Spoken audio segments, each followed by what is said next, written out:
8 meters. 7.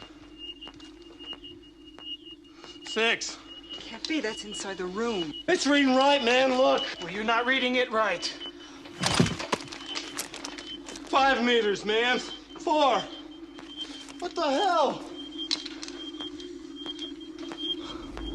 Oh my God. Oh, shit. Give me the light.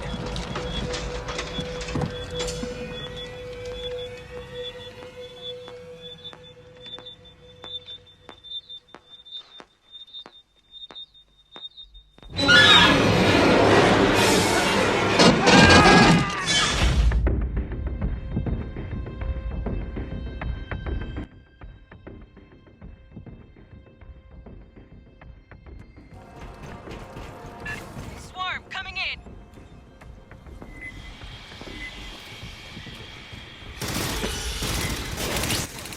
Welcome to Aliens Fireteam Elite, brought to you by Focus Home Interactive and Cold Iron Studios, available on all current gen and last generation platforms for the low price of $39.99.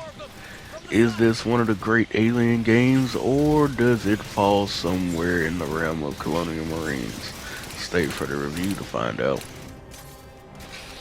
So first off, I definitely have to give recognition and credit where it's due.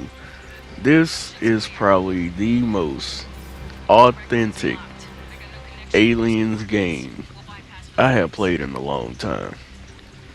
From the sounds of the pulse rifles to the sounds of the aliens to the just environmental sounds where you hear hissing and you're thinking that it's an alien, but it's actually just a condenser pipe just spewing steam. And I think that's where Alien excels, along with the gameplay. But it mostly excels at capturing what it may feel like to be in a situation where there is nothing you can do except fight to win. Just you, a small team, and hundreds of Xenos. And I do literally mean hundreds of Xenos coming at you. And it's almost like you kick a hornet's nest, or in better terms, an anthill. You kick this anthill and they literally come. They don't stop. You got your standard fare runners, then the runners turn into spitters, the spitters go into exploders, exploders turn into warriors, and the warriors turn into, yeah. If you know anything about the Aliens extended universe, then you know aliens come in all shapes, form, and sizes. And please believe, even the facehuggers make an appearance in this game, and they are a big pain in the butt when they do start showing up, because they just skitter around and you can't see them, and then all of a sudden one's trying to give you a good old face hug. Where Aliens Colonial Marine definitely excels is the team play. There has to be some type of synergy within this game. Even on the standard difficulty will test you. The standard difficulty is not just some walk in the park. Yes, you can play it solo with bots. The bots are proficient enough on casual and standard to get you through the mission, but on the higher difficulties, don't even think about it. If you're going to be a solo player, just know you're not getting past standard with bots. Or you're going to get past standard with bots, but anything above that you might as well not even play after that point and try to find somebody to squad up with. The game itself, I can overall say I enjoyed it. I enjoyed it running with my teammates, and we just had a blast. There's a lot of depth to this game. And I know some people will probably think, oh, well, it's a horde shooter. How much depth can there be? Well, they have a whole grid system. And when you level up each class, your class can be modified to fit your playstyle. So, for me, if I wanted to be a technician, I can modify this technician to be the most high damage dealing technician possible once you get them up to their max level, of course. And you can have a heavy turret. You could be a doc. You could be that upfront person with the smart gun. You could be the technician that has the shotgun, or you can be, the doc that might have a sniper rifle. It's all up to you and your playstyle.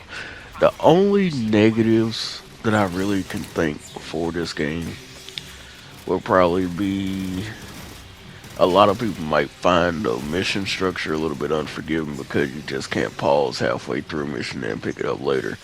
You have to finish that mission to keep progressing. The end of the mission is your checkpoint for a chapter. And missions can range anywhere from like 25 minutes to 40 minutes. So it really hits harder whenever you get to the end of a mission and you fail and you have to redo that whole mission over. So for a lot of people, it may not be for them. But for me, I felt that it was perfectly fine. Like if you got 2 hours, you can knock out a whole chapter with retries, of course. And you got through a whole chapter of the game. That's one part of the campaign complete. Now you got 3 more.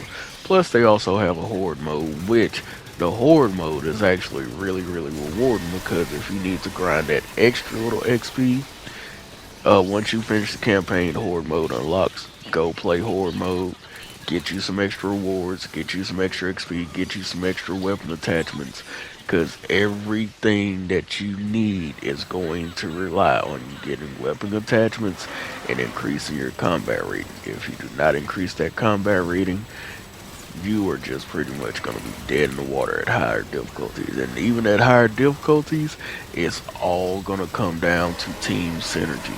If you don't have the team synergy, you're going to fail. Believe me, we tried to run it on insane. And when I tell you the lethality of the Xenos and friendly fire is fully on, so if somebody turns around and shoots a um, smart gun in your general direction and you just happen to be standing between him and a Xeno, you are going down in less than 5 bullets from that smart gun. You're going down quick, fast, and in a hurry. So, other than the repetitive gameplay loop and the kind of expected, yeah, we know we're going to have a fight here sections, Aliens Fireteam Elite, honestly, for me, for the price that they're selling it at, which is $40, sits in that happy spot of where I wanted an Aliens games to be. Yeah, it doesn't have what we would call a super compelling story. Now, if you're an Aliens nerd, you're going to love it because it connects everything from Prometheus up. So it literally talks about the events of Prometheus up until Ellen Ripley death, and this happens 25 years after Ellen Ripley's death. So they're covering a lot, including the Frontier Wars. So if you're one of those alien nerds that know all about the expanded universe, this game is for you, because once you start collecting the intel and reading through the intel, you're gonna be like, oh my god, they really gate. This was literally a love letter to fans of Aliens. They really tried and they really pushed the limits of what they could do. So for me personally, as an Alien fan, not so much a person that read every single comic and novel or whatever they had out there, but as a person that consumed all of the movies, this game sticks with me. So if I had to give it a score, I would give it a score of 7.5 out of 10. I would recommend it if you're kind of on the fence about it. I would say wait for a sale. Wait for a sale. Wait until you get a crew of people to run it. And it must be. And another reason why I would give it a 7.5. Apparently, there's a matchmaking issue going on right now. I don't. The devs may be addressing it. I don't know, but I know for me on the PlayStation side, I could not find a. After like the second or third day, I could not match up with anybody. Regardless of what campaign it was, I could not match up with anybody. So maybe there's an issue on their side, I don't know. But for me, I had a crew that bought the game and we all played it together, and we stuck through it from chapter 1 to chapter 4 all the way to the end. So again, I thank y'all for coming by. Again, I cannot recommend, as an Aliens fan, I cannot recommend this game enough. It's definitely a 7.5 out of 10. It's not Alien Isolation, but it's sure as hell not Colonial Marines.